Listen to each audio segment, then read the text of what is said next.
Real change starts with awareness. When we stop seeing each other as the enemy, when we stop fighting over scraps that the system makes us think are scarce, we can finally see what's really going on. Real change happens when we reconnect to our bodies, our nervous systems, and our souls. School systems never taught us this, and in many ways deliberately try to suppress it because true critical thinking, independent thought, self-trust, and autonomy make people harder to control.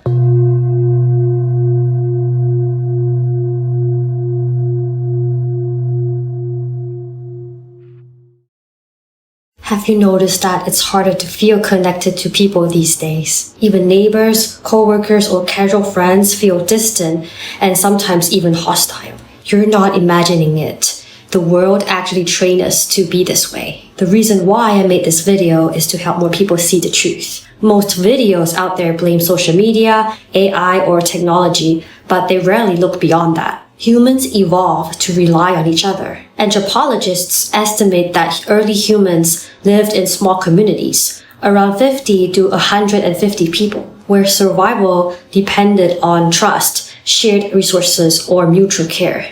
Evolutionary psychologists explain that our nervous systems are designed to read subtle social cues, regulate emotions, and detect threats within these familiar groups. Trust wasn't optional, it was survival. But modern life is nothing like that. Industrialization created cities filled with strangers, and today we live in what we call techno-feudalism. Invisible systems, corporations, platforms, and infrastructures that control almost everything we rely on, from jobs, money, and energy to who can access which resources, spaces, or opportunities, and even social status. It's not just what exists, but who is allowed to use them, when, and how. That constant gatekeeping and uncertainty keep our nervous system on high alert. Power is concentrated in the hands of a few, like modern lords, controlling the gates of everything we depend on. Here's the problem. When your survival depends on a system you can't see or influence, and everyone else is competing for the same limited resources, humans naturally become guarded.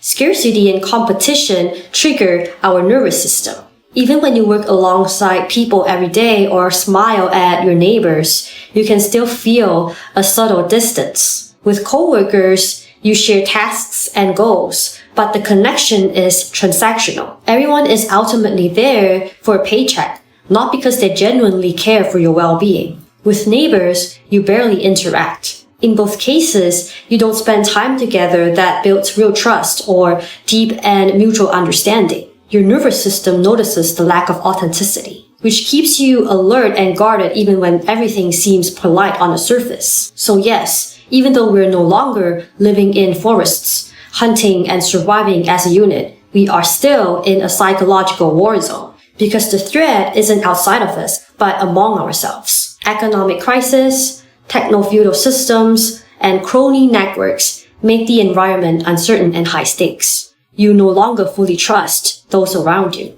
your neighbors, co-workers, or casual acquaintances. Humans need closeness to feel regulated and safe, but modern life has made it feel alien and risky. So, your nervous system learns to survive this tension. You become guarded, hyper-independent, and find real connection harder to trust and harder to reach. What's even worse is that society has gaslit us into believing that hyper-independence is the key to success. Don't rely on others, be self-sufficient, and do everything by yourself. Being hyper-independent is praised, admired, and even seen as a strength. It makes us feel empowered because we think we're in control, like we don't need anyone to survive. But this isn't a choice. It's a trauma response, a survival strategy our nervous system developed in a world full of distrust, competition, and hostility. And what's the cost?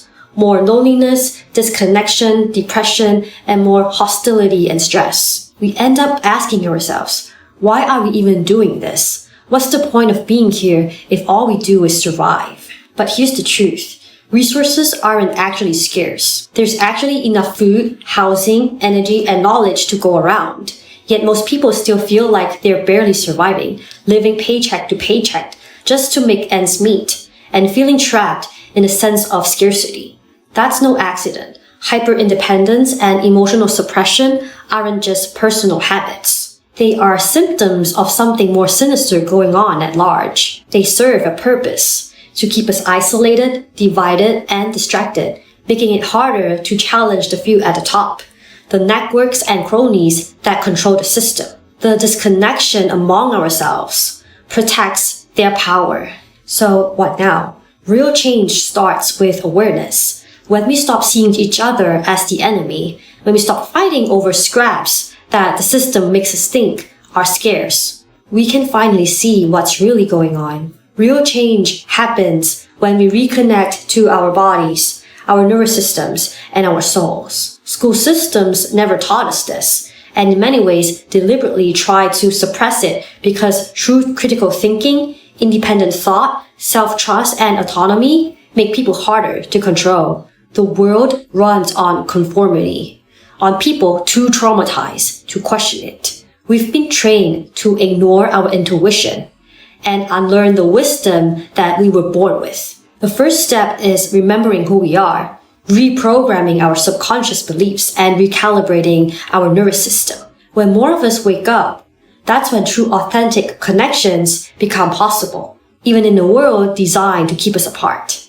I hope you found this video insightful. Let me know your thoughts in the comments below. Be sure to hit the like button and subscribe for more content like this, and I will see you in the next video. Thank you for watching.